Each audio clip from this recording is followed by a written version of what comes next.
Hello, dear learners and honorable viewers. Welcome back to my class once again. This is Shumon Chakraborty, Senior Assistant Teacher, English, Kumilla Modern High School. We have already taken a lot of classes on online, and online exam has already been organized by our school authority. All of you have attended this exam and gained an experience on online exam system. Now we are going to take class for annual exam syllabus. That's why I'm going to take class on transformation of class 8, and my today's topic is to change sentence from affirmative to negative and also assertive to interrogative. I'll try my level best to express this in a lucid way. For your better understanding, I would like to take my class in Bengali. তোমাদের ভালো বোধগম্যতার জন্য আমি আমার ক্লাসটা বাংলাতে নেওয়ার চেষ্টা করছি। তোমরা এটা মনোযোগ দাও, আশা করি শিখতে পারবে সবাই।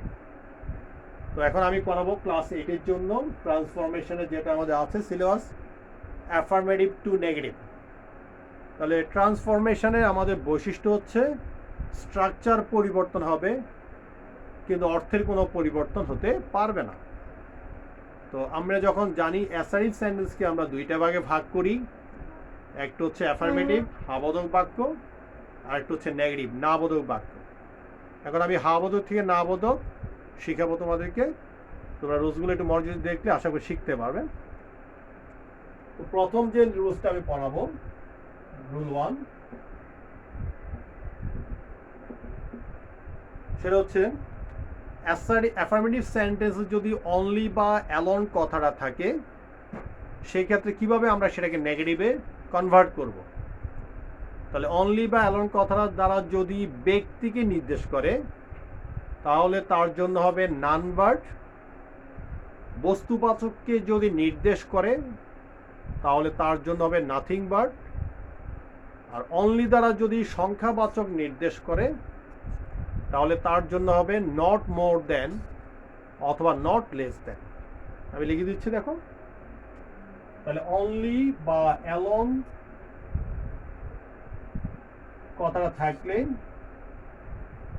অনলি বা অ্যালোন দ্বারা যদি তিনটি জিনিসকে পৃথক পৃথকভাবে আইডেন্টিফাই করে অর্থাৎ নির্দেশ করে, তাহলে অনলি বা অ্যালোন থাকলে কি হবে? অনলি দ্বারা ব্যক্তিকে যদি নির্দেশ করে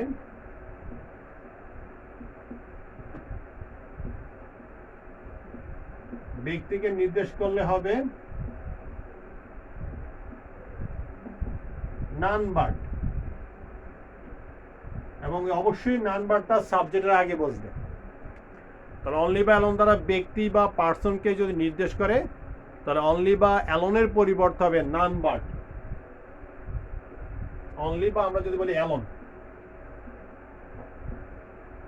1 2, অনলি দ্বারা বস্তুবাচক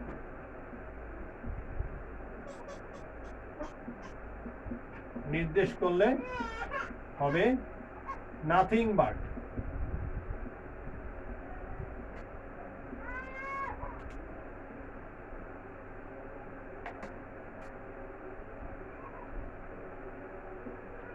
অনলি দ্বারা যদি ব্যক্তিকে নির্দেশ করে তাহলে হবে নান ভার্ব, অনলি বা অ্যালোন।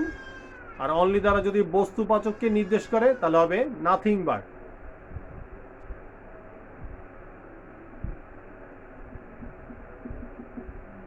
অনলি দ্বারা সংখ্যাবাচক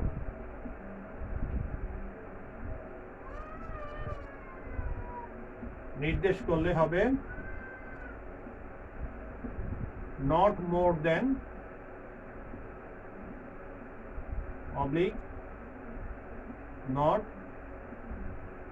less than।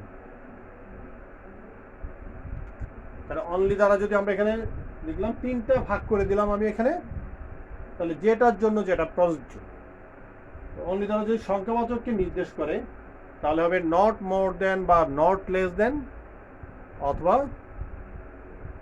নট মোর দেন বা নট লেস দেন হবে। যেমন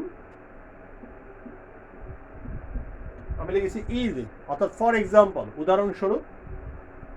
ইজি মিন্স ফর এক্সাম্পল, উদাহরণস্বরূপ।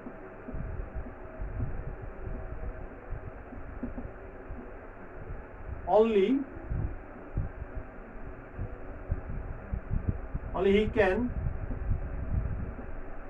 do this.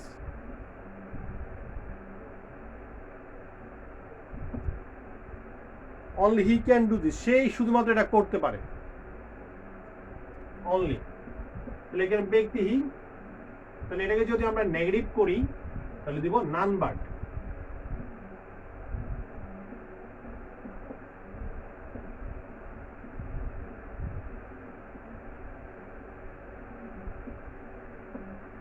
Naan but he can do this, সে ছাড়া কেউই করতে পারে না।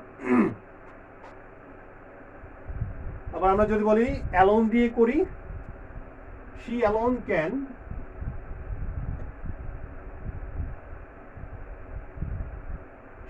can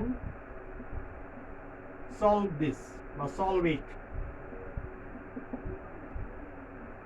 সেই শুধুমাত্র এটা সমাধান করতে পারে। তাহলে এখানে অনলির জন্য, অ্যালোনের জন্য আমরা দিব নান বার্ড, এবং এই নান বার্ডটা সাবজেক্টের আগে বসবে। None but she can solve it. Clear? আশা করি বুঝতে পেরেছো তোমরা। অনলি বা অ্যালোন থাকলে সেক্ষেত্রে আমরা এটা প্রয়োগ করব।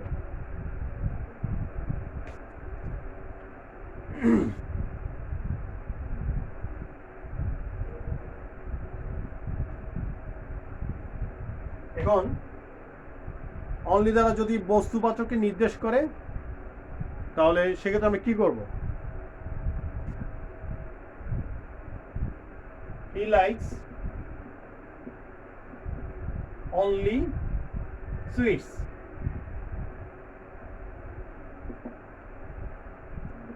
সে শুধুমাত্র মিষ্টি পছন্দ করে। অনলি, সে শুধুমাত্র মিষ্টি খেতে পছন্দ করে। তাহলে এই ক্ষেত্রে যদি বস্তুবাচককে নির্দেশ করে তাহলে আমরা দিব nothing but, subject plus verb, he likes nothing but sweets, সে মিষ্টি ছাড়া কিছুই পছন্দ করে না। এবার যদি আমরা করি সংখ্যাবাচককে নির্দেশ করি অনলি দ্বারা, রুমা is only 12, রুমার বয়স মাত্র 12। অর্থাৎ সংখ্যাবাচক বয়স নির্ধারণের ক্ষেত্রে আমরা এক্সাক্ট ফিগারটা বলি, কমও বলতে পারি না, বেশিও বলতে পারবো না। রুমার বয়স মাত্র 12, তাহলে এটাকে যদি আমরা নেগেটিভ করি তাহলে আমরা বলবো রুমার বয়স 12 বেশিও না আবার 12 কমও না, ঠিক 12, অর্থাৎ exactly 12।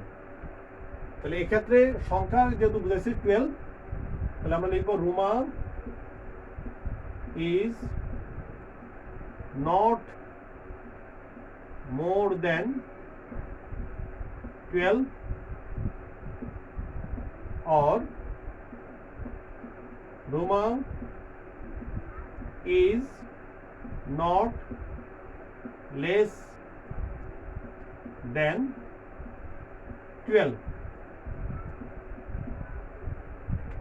Ruma is not more than 12 অথবা Ruma is not less than 12. Okay?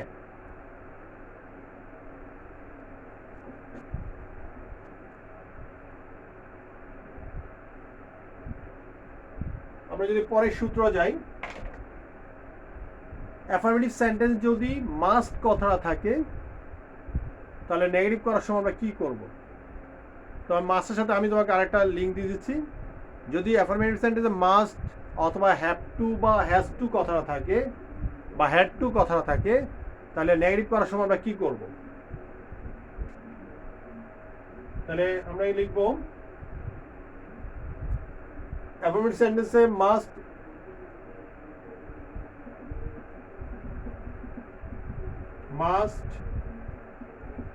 অথবা হ্যাভ টু হ্যাজ টু অথবা হ্যাড টু থাকলে নেগেটিভ করার সময় আমরা কি করব? যেমন we must obey our parents. We must obey our parents. আমাদেরকে অবশ্যই আমাদের মা বাবাকে মান্য করতে হবে। তাহলে এই মাস্ট কথার জন্য আমরা লিখব, আমরা দুইটা সূত্র প্রয়োগ করতে পারি। ক্যান নট ভার্ব প্লাস ভার্বের প্রেজেন্ট ফর্ম, অথবা ক্যান নট হেল্প ভার্বের সাথে আইএনজি, যে কোনো একটি সূত্র। আবার বলছি, ক্যান নট ভার্ব প্লাস ভার্বের প্রেজেন্ট ফর্ম, অথবা ক্যান নট হেল্প ভার্বের সাথে আইএনজি। তাহলে আমরা লিখব we can not verb obey our parents, or we cannot help obey সাথে আমরা দিব obeying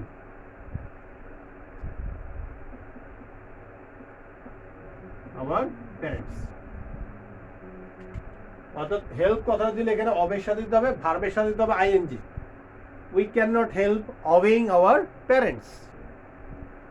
আর মাস্ট কথা না দিয়ে যদি হ্যাভ টু আমি লিখেছি, হ্যাভ টু বা হ্যাজ টু থাকে অব্লিগেশন বা বাধ্যবাধকতা নির্ণয় করার ক্ষেত্রে, সেক্ষেত্রে একই নিয়ম, হ্যাভ টু আর হ্যাজ টু। আর হ্যাড টু হচ্ছে হ্যাভ এবং হ্যাজের পাস্ট ফর্ম হচ্ছে হ্যাড, করতে হয়েছিল, সেই ক্ষেত্রে ভার্বটা আবার পাস্ট ফর্ম হবে। যেমন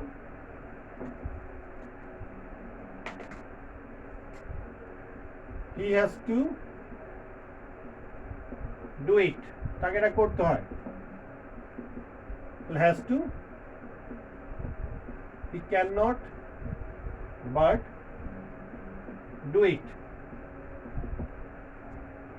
অথবা যদি আমরা বলি he cannot help doing it, he cannot help doing it। আর যদি আবার থাকে they had to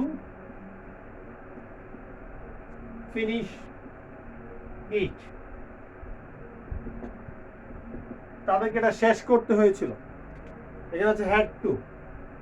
তাহলে হ্যাড টু হলে, যেহেতু আগে ছিল হ্যাভ টু বা হ্যাজ টু, তাহলে হ্যাভ হ্যাজের পাস্ট ফর্ম হচ্ছে হ্যাড। তাহলে হ্যাভ টু বা হ্যাজ টুর জন্য আমরা দিয়েছি ক্যান নট ভার্ব, তাহলে হ্যাড টুর জন্য আমরা দিব কুড নট ভার্ব। ওখানে কুড নট ভার্ব প্লাস ভার্বের প্রেজেন্ট ফর্ম, অথবা কুড নট হেল্প ভার্বের সাথে আইএনজি। যেমন দে কুড নট ভার্ব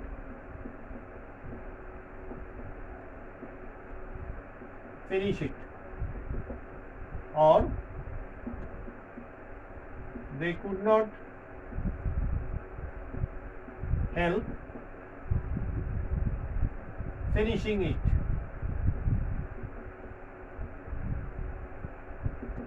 ঠিক আছে, they could not help finishing it, তারা এটা শেষ না করে পারলো না।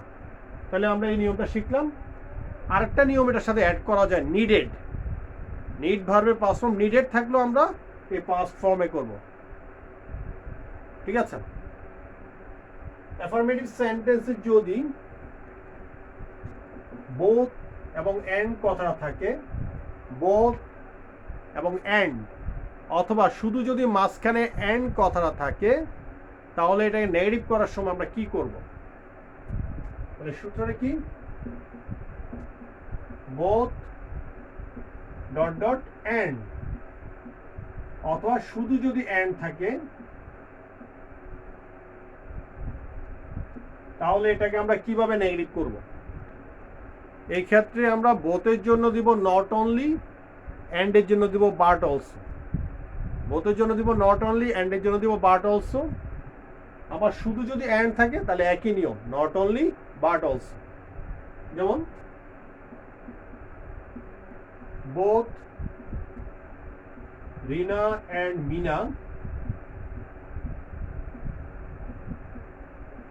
went there, রিনা এবং মিনা সেখানে গিয়েছিল। তাহলে এটা যদি আমরা নেগেটিভ করি, বোথের জন্য আমরা দেব নট অনলি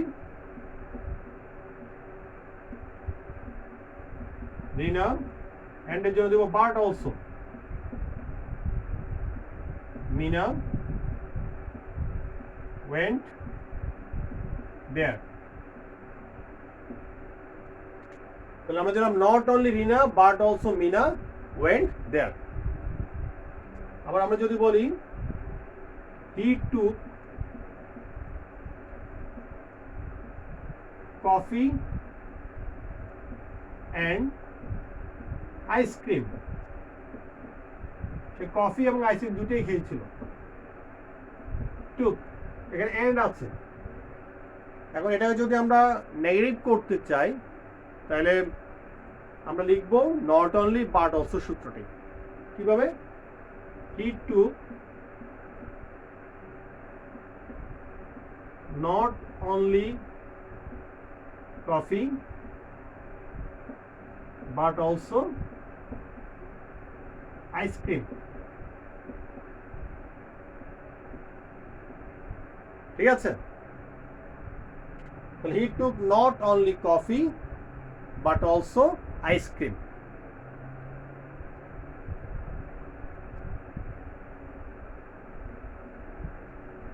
এরপর যদি আমরা শিখি যে অ্যাফার্মেটিভ সেন্টেন্স যদি এভরি যুক্ত থাকে এবং এভরি পরে কোনো নাউন থাকে, সেটাকে আমরা কিভাবে নেগেটিভ করব। এভরি যুক্ত কোনো নাউন থাকলে সেটাকে নেগেটিভ করার উপায় কি? এভরি যুক্ত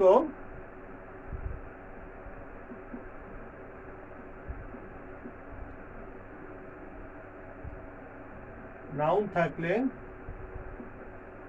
কিভাবে সেটাকে আমরা নেগেটিভ করব। অর্থাৎ এভরি পরে যদি every one, everybody, every man, every woman, every teacher, every student ইত্যাদি থাকে, এভরি ফাদার, এভরি মাদার, তাহলে নেগেটিভ করার সময় আমরা কি করব? সেই ক্ষেত্রে আমরা করব তিনভাবে করা যায়। এটাকে তিনভাবে নেগেটিভ করা যায়। আমি একটু লিখছি, যেমন এভরি মাদার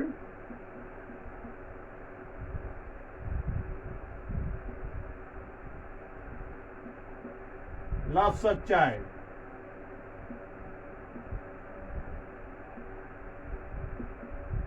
প্রতিটি মা তার শিশুকে ভালোবাসেন। তাহলে এভরি পরে এখানে নাউনটা হচ্ছে mother, third person singular number যেহেতু মাদার, তাহলে লাভের সাথে এস আর চাইল্ড। তাহলে এটাকে আমরা তিনভাবে করব। প্রথমবার হচ্ছে যেমন প্রথমটা এভরি পরিবর্তে আমরা দিব দেয়ার ইজ নো। এভরি পরিবর্তে আমরা লিখব দেয়ার ইজ নো প্লাস এভরির পরবর্তী অংশ। দেয়ার ইজ নো প্লাস এভরির পরবর্তী অংশ, মাঝখানে দিব কনজাংশন ভার্ব প্লাস বাকি অংশ। তাহলে এভরির জন্য আমরা লিখলাম দেয়ার ইজ নো। তাহলে এভরি পরবর্তী অংশ হচ্ছে মাদার, তাহলে নো মাদার। কনজাংশন দিব ভার্ব, বাকি অংশ আনচেঞ্জড, অপরিবর্তিত।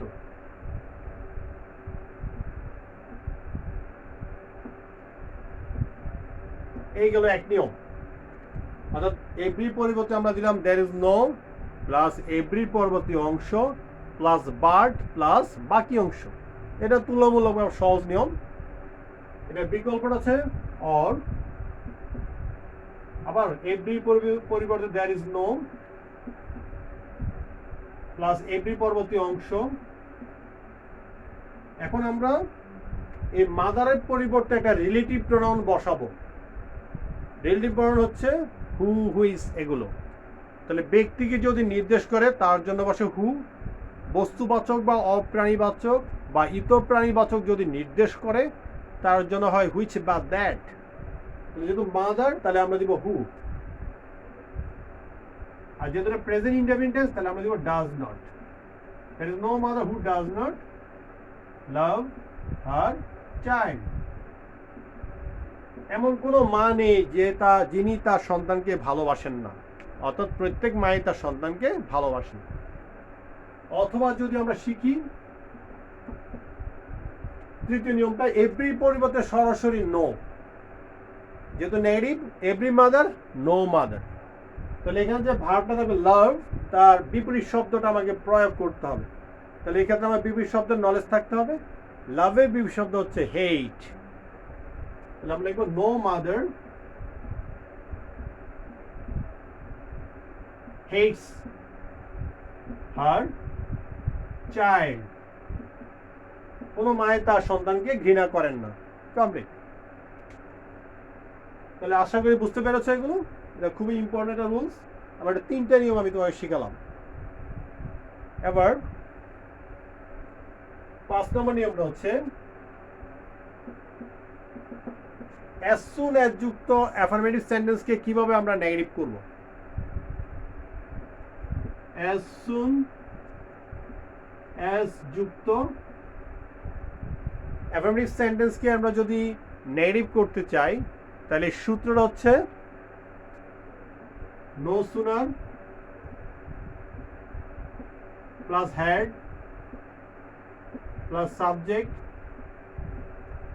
প্লাস ভার্বের পাস্ট পার্টিসিপল ফর্ম প্লাস বাকি অংশ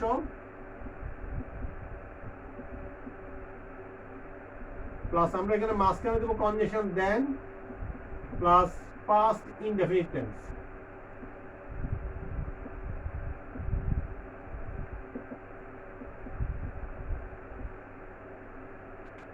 No sooner plus had plus subject plus V3. V3 means ভার্বের past participle প্লাস বাকি অংশ প্লাস দেন প্লাস পাস্ট ইনডেফিনিট টেন্স। ঠিক আছে, তাহলে যদি আমরা এখানে সূত্র লিখি,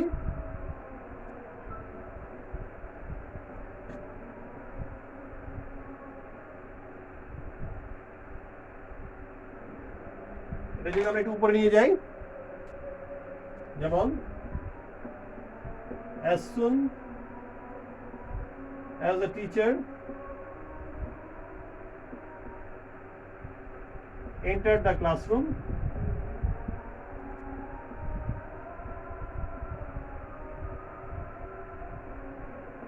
as soon as the teacher entered the classroom, the students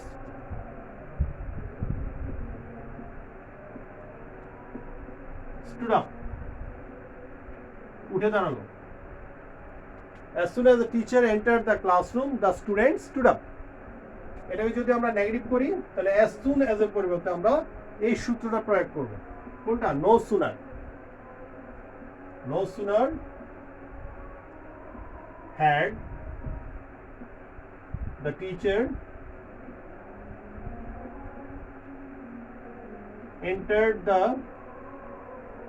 classroom, এই কমার জায়গায় আমরা দিব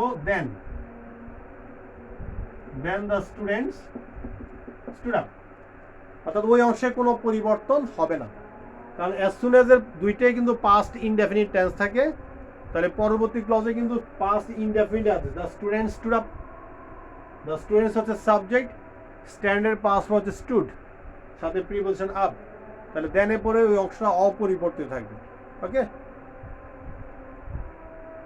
অ্যাফার্মেটিভ সেন্টেন্সে যদি আমরা বিপরীত শব্দ প্রয়োগ করে আমরা নেগেটিভ করতে পারি, যেমন I shall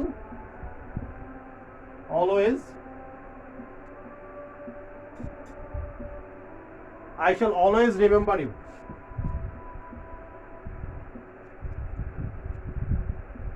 তাহলে দেখো এই বিপরীত শব্দ দিয়ে কিন্তু সরাসরি আমরা নেগেটিভ করতে পারি। এখানে দুইটা শব্দকে আমাদের পরিবর্তন করতে হবে, একটা হচ্ছে অলওয়েজ আর একটা হচ্ছে রিমেম্বার।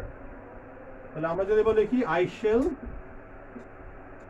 অলওয়েজ এর বিপরীত শব্দ নেভার, আর রিমেম্বার এর বিপরীত শব্দ হচ্ছে ফরগেট।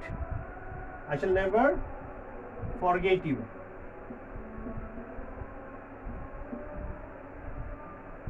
ঠিক আছে, তাহলে এখানে আমরা নেভার ইউজ করলাম এবং ফরগেট ইউজ করলাম, দুইটা বিপরীত শব্দ ইউজ করলাম। রুল 7 দেখো, 2 plus adjective plus 2 plus verb যুক্ত অ্যাফার্মেটিভ সেন্টেন্সকে কিভাবে আমরা নেগেটিভ করতে পারি। 2 প্লাস অ্যাডজেক্টিভ, 2 প্লাস ভার্ব যুক্ত অ্যাফার্মেটিভকে। যেমন he is too weak to move, অর্থাৎ সে এতই দুর্বল যে সে নড়াচড়া করতে পারে না।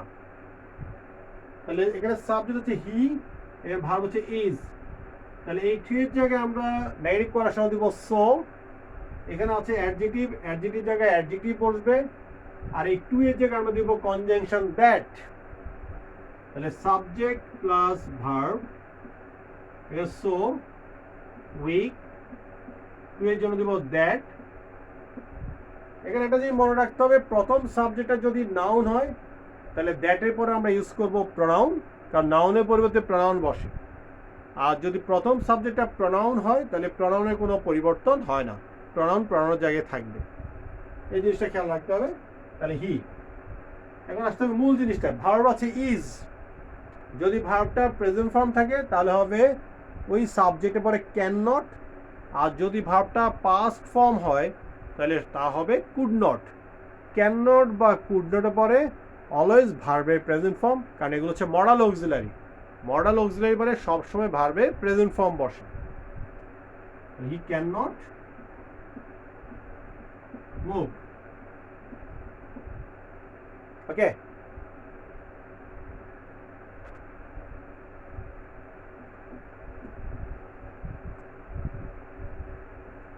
এখন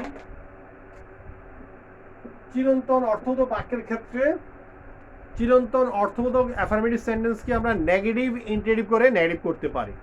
চিরন্তন অর্থবোধক সেন্টেন্সকে, যেমন হেলথ ইজ ওয়েলথ, স্বাস্থ্যই সম্পদ। সেক্ষেত্রে আমরা করব এই ভার্বটাকে আগে নিয়ে আসবো, নেগেটিভ ইন্টারেটিভ করবো, ইজেন্ট হেলথ ওয়েলথ। স্বাস্থ্যই কি সম্পদ নয়? উত্তর, স্বাস্থ্যই সম্পদ। যদি আমরা লিখি দ্য সান, চিরন্তন সত্য, রাইজেস ইন দ্য ইস্ট, সূর্য পূর্ব দিকে উদিত হয়, তাহলে এটাকে আমরা নেগেটিভ করার সময় করব। এখানে অক্সিলারি ভার্ব হচ্ছে রাইজ, নাই, এখানে অক্সিলারি নেই, দ্য প্রিন্সিপাল ভার্ব রাইজ। তাহলে প্রেজেন্ট ইনডেফিনিট টেন্স, তাহলে আমরা আনবো ডোন্ট বা ডাজেন্ট। দ্য সানের জন্য আনবো doesn't. Doesn't the sun rise in the east. Okay dear students, আমি অলমোস্ট রুলসগুলো আলোচনা করার চেষ্টা করেছি, আর ছোটোখাটো কিছু নিয়ম আছে, এগুলো তোমরা দেখলেই পারবে। আরেকটা নিয়ম হচ্ছে, অ্যাফার্মেটিভ সেন্টেন্স যদি সামটাইমস কথাটা থাকে তাহলে নেগেটিভ করার সময় আমরা কি দেবো? Not always. সামটাইমস কথা থাকলে আমরা দেবো নট অলওয়েজ। তো my friend sometimes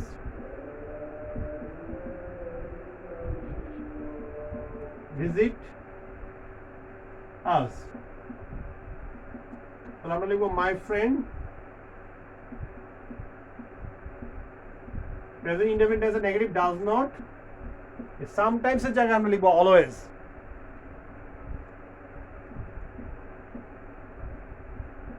visit us।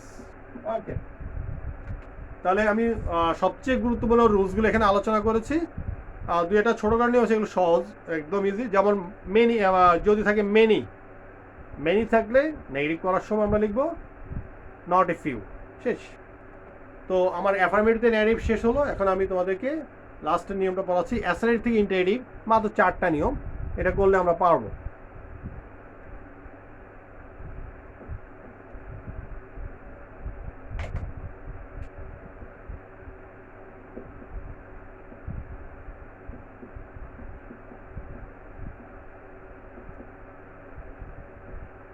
Assertive থেকে ইন্টারেটিভ করার সময় আমার প্রেজেন্ট ইনডেফিনিট টেন্স এবং পাস্ট ইনডেফিনিট টেন্সের ক্ষেত্রে সাধারণত কোনো অক্সিলারি ভার্ব নাই।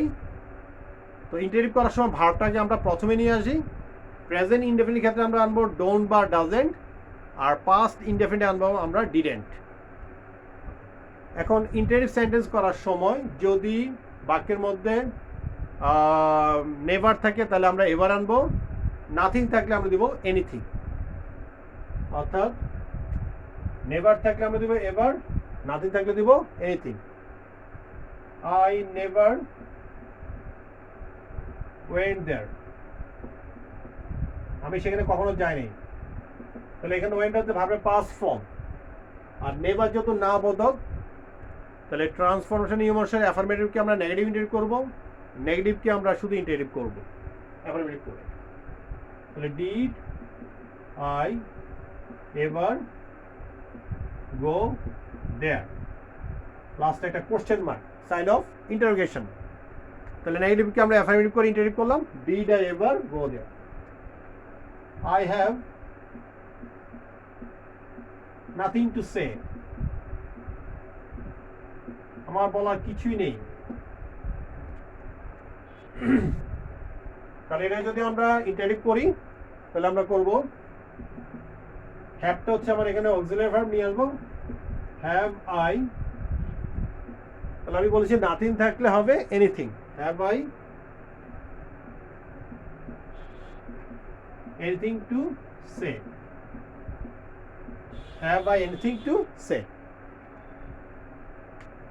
এবার যদি আমরা করি বাক্যের মধ্যে যদি অ্যাসার্টিভ সেন্টেন্স যদি এভরিওয়ান, অল, এভরিবডি কথাটা থাকে তাহলে ইন্টারেক্ট কিভাবে আমরা করব?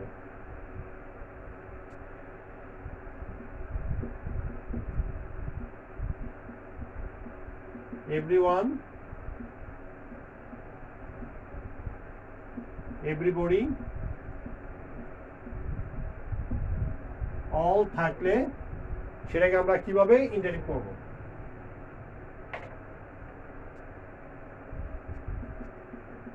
যেমন everybody wishes to be happy, প্রত্যেকেই সুখী হতে চায়। এভরিওয়ান, এভরি থাকলে আমরা এটাকে ইন্টারেক্ট করার সময় কি করব? এভরিওয়ান এর পরে সরাসরি লিখবো হু, হু এর পরে অক্সিলারি ভার্বটা নিয়ে আসবো। তাহলে এভরিবডি, এভরিওয়ানের জন্য লিখলাম হু, যেটা হা বোধক, তাহলে আমরা হু does not wish to be happy, কেই সুখী হতে চায় না বা কারা সুখী হতে চায় না। তাহলে এভরিওয়ান, এভরিবডি, অলের জন্য আমরা আসলাম who, who does not wish to be happy.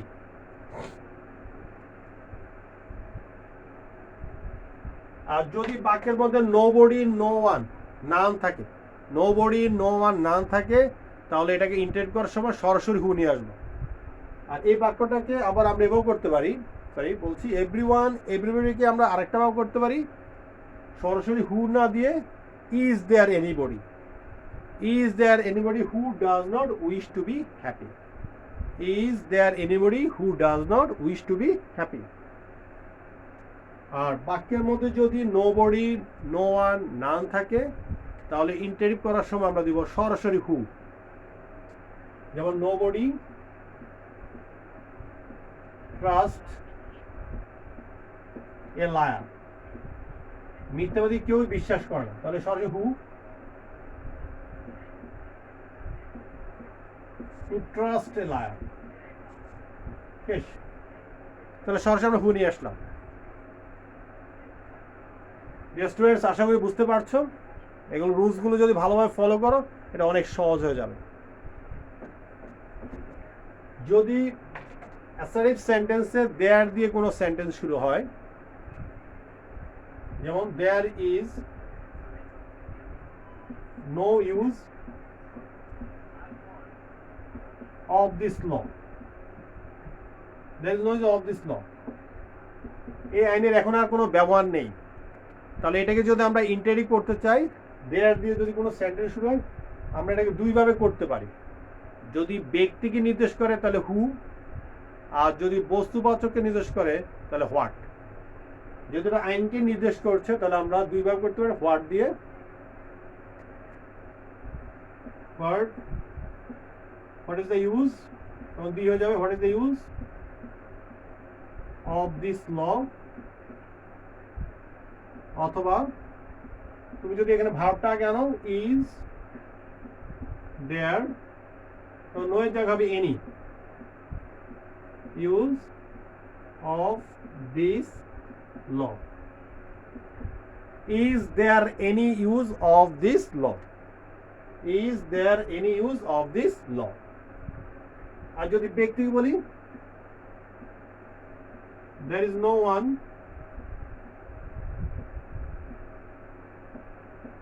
happier than Karim. যদি আমরা এখানে ব্যক্তিকে নির্দেশ করি তাহলে হবে who is happier than Karim, অথবা is there anyone